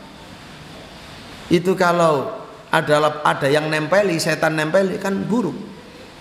Maka harus dikonsultasikan, diobatkan. Jangan bangga dengan sesuatu. Caranya setan menyesatkan macam-macam, Bapak Ibu. Saya kasih tahu aja, ya. Saya punya teman lulusan Madinah, Ustadz LC, sekarang mimpin pesantren. Dia tanya ke saya, teman, Ustadz Miftah aja tahu. Ustadz Miftah, mana Ustadz Miftah? Kenal Ustadz Mustafa Aini, ya. Mustafa Aini LC, hafizahullah, mimpin pesantren putri sekarang. Dia tanya ke saya itu juga dalam rangka diskusi, konsultasi, cerita, campurlah di situ. Dia menceritakan dia punya adik perempuan. Nah, adik perempuan ini salah satu contoh. Cerita itu banyak, cerita hak ya, bukan dongeng dari orang yang tidak jelas. Jadi ceritanya adiknya yang perempuan itu didatangi sama setan. Setan mengajukan proposal. Ngoten nggih. Lho ana ceritane menungso dilamar, Pak. Kamu mau enggak jadi orang terkenal, jadi orang sakti, jadi orang kaya raya, jadi orang disegani, dibutuhkan semua orang. Ya. Jadi artinya dia menawarkan, aku bisa, aku punya ilmu. Kamu bisa mengobati penyakit apapun dan orang akan berdatangan pada kamu. Kamu kaya raya. Enggak mau. Ya, ada dialog itu, enggak mau. Gampang. Kamu cuma ya sudah kemana-mana. Apa syaratnya? Enggak banyak. Syaratnya cuma kalau kamu mau ngobati orang, sebut saja namaku. Selesai. Dimanapun kamu kesulitan, sebut saja namaku. Aku pasti hadir. Kamu saya tolong. Enggak mau. Enggak mau. Akhirnya ini bisa di cross check. Silakan Ustaz Miftah cross check sama beliau. Nah, terus suatu hari karena suaminya itu adalah dia nyopir truk sawit kalau nggak salah, ngambil ke kebun gitu. Nah, truknya itu macet. Itu salah satunya, truknya itu macet. Dibetulin model apapun nggak bisa. Karena sudah sumpek bagaimana ya di tengah hutan mobil macet, setannya datang. Loh kan aku bilang, ngikut kalah. Kamu itu kok ndablek, nggak mau ngikut gitu kan. Sudah, nggak usah susah-susah. Kamu kalau ingin nggak suami pulang, mobilnya selesai gitu, gampang. Kamu sediakan satu telur berapa sih harganya telur? Satu telur saja wis, gak opo-opoan. Pokoknya telur kasihkan saya. Itu jalan itu mobil itu. Ya. Jadi seperti itu Pak Ibu dan lain sebagainya. Ada dites berkali-kali, betul ya setan ini. Tapi dia tetap tidak mau. Dan saat dicoba diikuti ya betul memang. Ya, tapi kan juga takut dia gitu. Takut kalau syirik bagaimana ya. Nah itu jadi setan itu pinter sekali bagaimana memberi manfaat ke orang, keajaiban bagi orang, tapi dia disembah. Orang itu musyrik, menjadi temannya di neraka, loh gitu loh. Jadi halal begitu. Bukan hanya itu ya, ada orang Muhammadiyah, Bang Yusuf Al-Asofi, orang murid saya, sudah wafat rahimahullah, sama. Dia juga dilamar sama setan. Muhammadiyah dia bahkan tidak percaya ada setan, nggak percaya ada, maksudnya setan bisa nggoda orang, kesurupan, nggak percaya asalnya. Tapi dia didatangi sendiri. Akhirnya mau tidak mau percaya kan, karena tokonya itu berat-berat etalasenya itu, tidak ada orang kuat, 3 orang aja belum tentu kuat, tapi selalu setiap pagi itu diacak-acak. Ini siapa?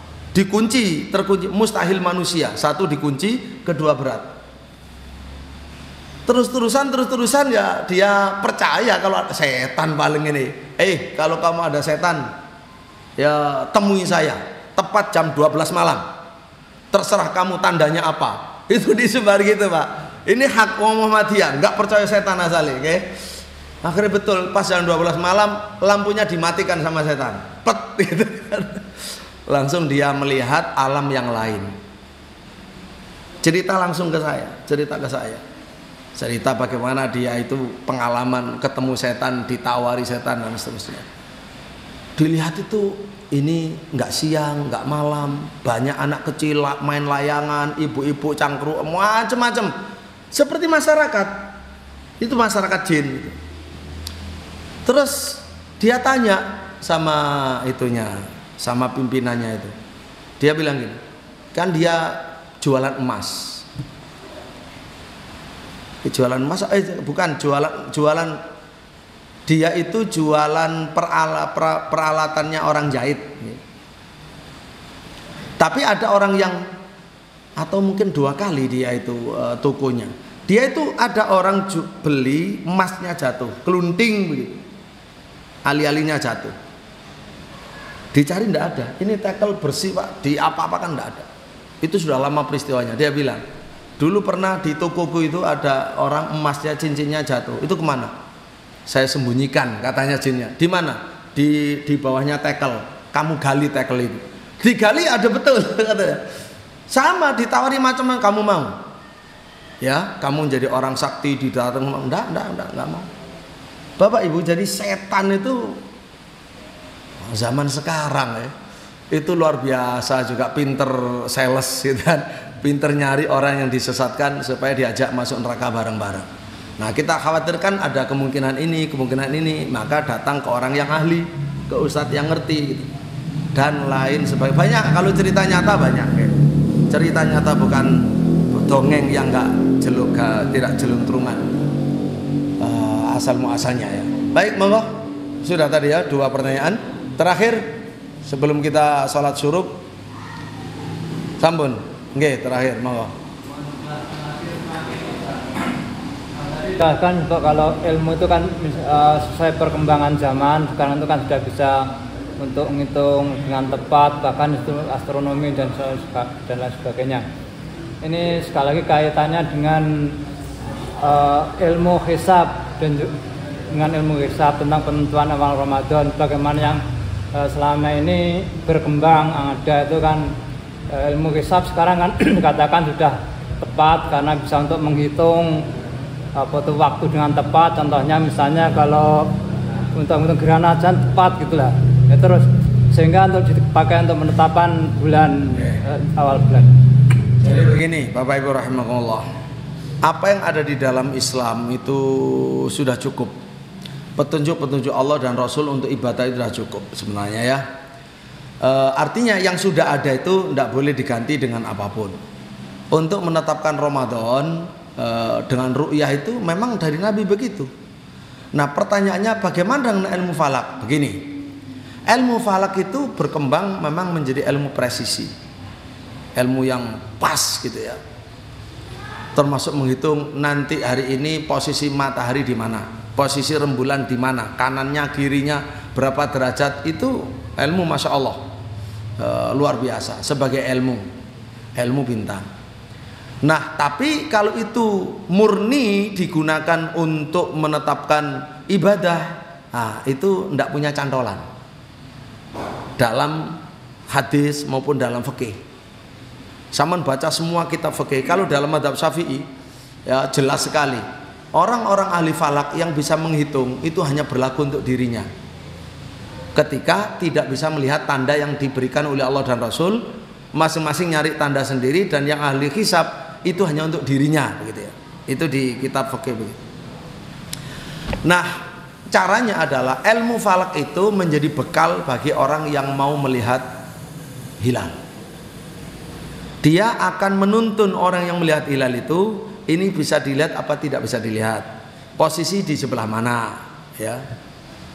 Tapi seandainya begini, seandainya ilmu falak mengatakan tidak mungkin dilihat, ternyata ada orang 1 atau 2 melihat hilal. Ini persoalannya adalah seharusnya setiap yang dilihat oleh mata, apalagi diam beberapa menit, itu harusnya bisa diabadikan dengan video atau dengan foto.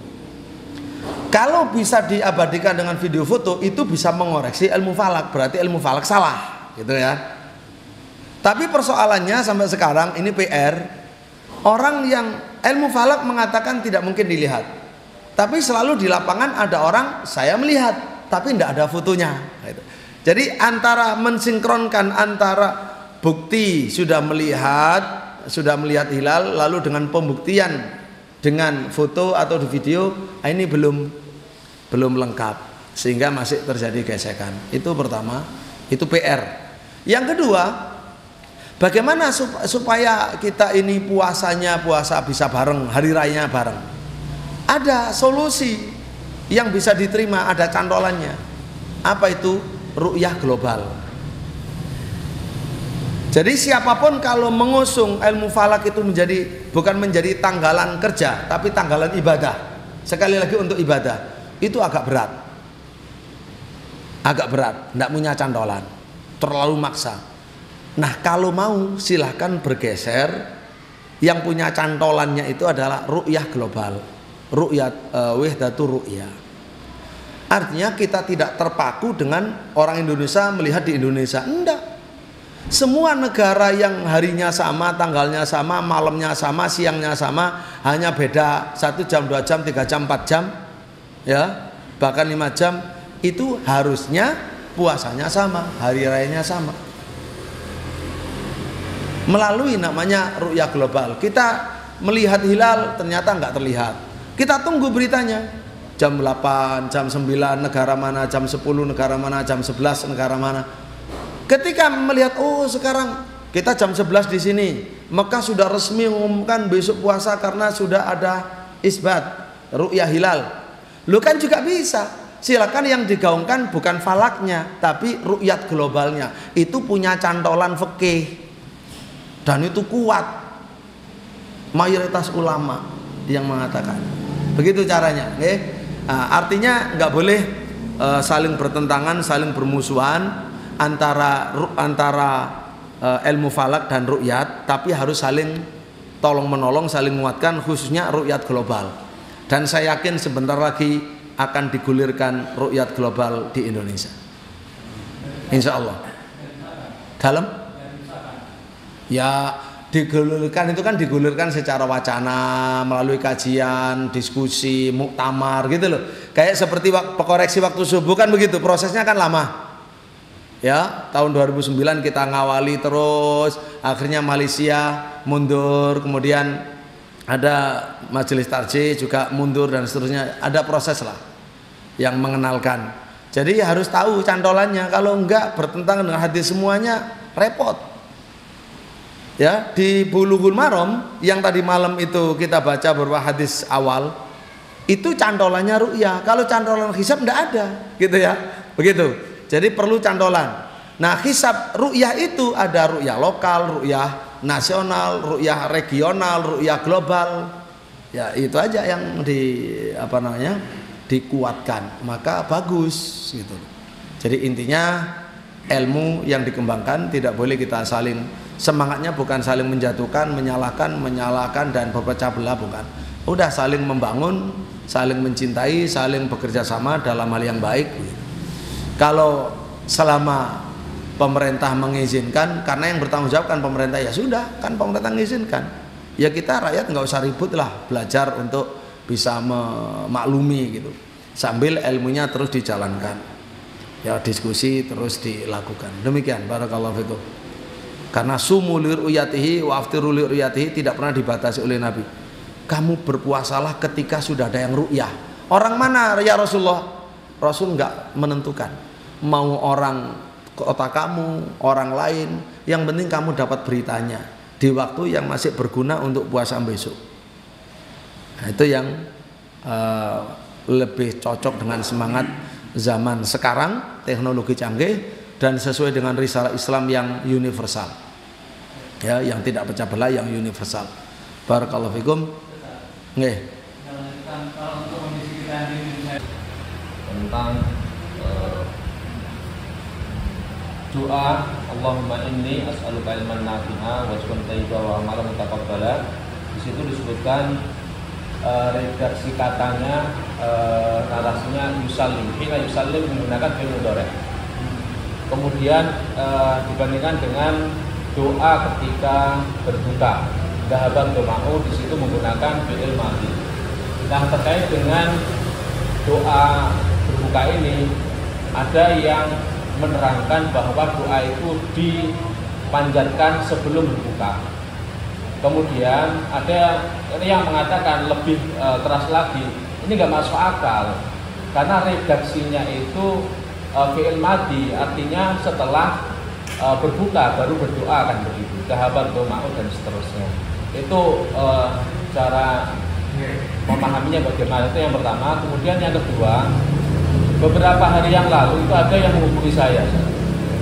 Kemudian dia menyampaikan, Ustaz, anak saya umur 3 tahun itu kok bisa membaca tanpa belajar sebelumnya. Nah, apakah ini termasuk keanehan bagi anak saya atau bagaimana? Kemudian beliaunya mengirimkan video kepada saya. Oh ternyata betul, anak 3 tahun sudah bisa membaca Ustaz. Bagus sekali bacaannya. Apakah ini merupakan ya ilham yang Allah berikan langsung kepada anak tersebut atau bagaimana Ustaz? Demonstrasi ya untuk pribadi-pribadi. Bahkan ketika hari raya, ya dia sudah melihat hilal, melihat betul, berarti sudah hari raya. Nggak ada yang mau ngereken menerima. Dia sudah hari raya sendiri, tapi ru'yat, karena tanda yang diberikan oleh Allah, bukan mimpi, bukan wangsit, bukan yang lain, ya. Ru'yat, betul-betul melihat. Jadi seperti itu. Solusinya ya gampang saja, semuanya ada prosesnya. Jadi kita harus siap untuk bertemu Allah, ditanya oleh Allah, bertanggung jawab pada Allah, semuanya karena Allah ngikuti aturannya Allah begitu. Ya nggak boleh ngarang sendiri dan ngikuti ulama. Ada semuanya, ada yang berfatwa, ada yang diikuti. Terus bagaimana besoknya keluar? Ya besoknya keluar lagi. Jadi misalkan ya hari raya, dia sudah melihat hilal betul-betul berani bersumpah tapi nggak diterima. Maka dia besok sudah puasa, sudah hari raya.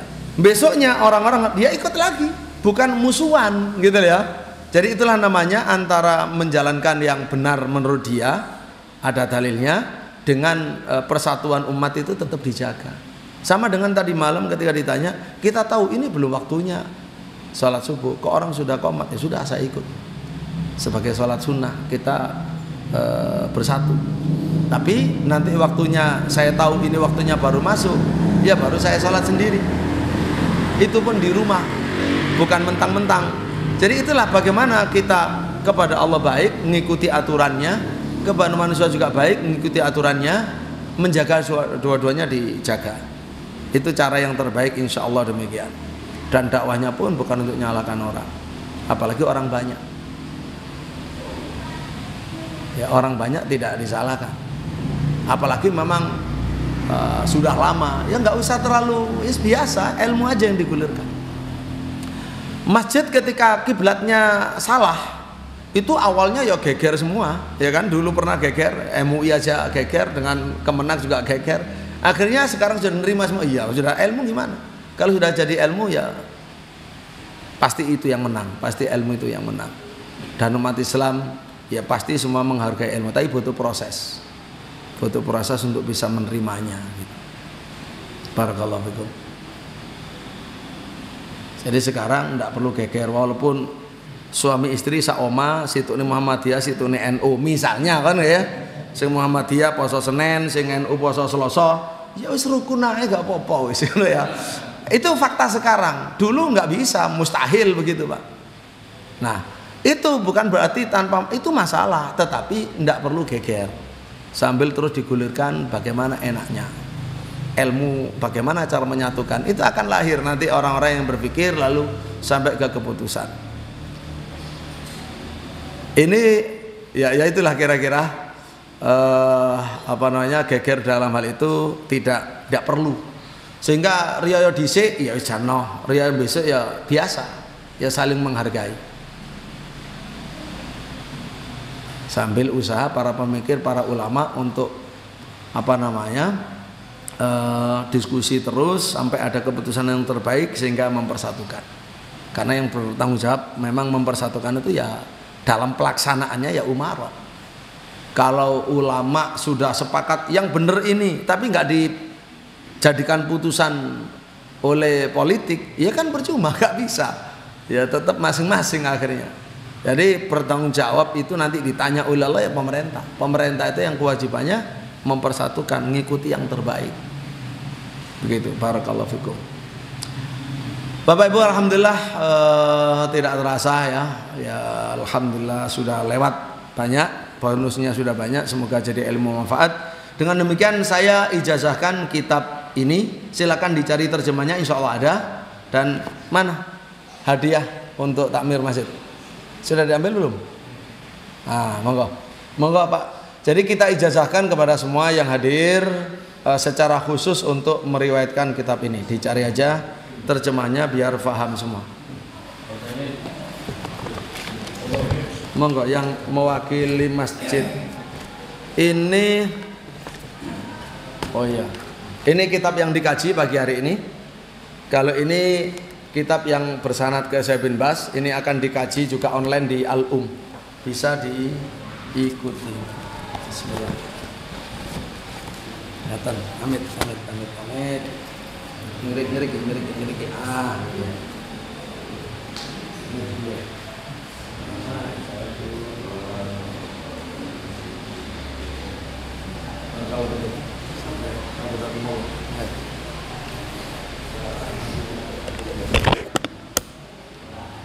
Baik, dengan demikian saya tutup dengan mari kita tutup dengan doa kafaratul majelis. Subhanakallahumma rabbana wa bihamdika asyhadu an la ilaha illa anta astaghfiruka wa atubu ilaik. Assalamualaikum warahmatullahi wabarakatuh.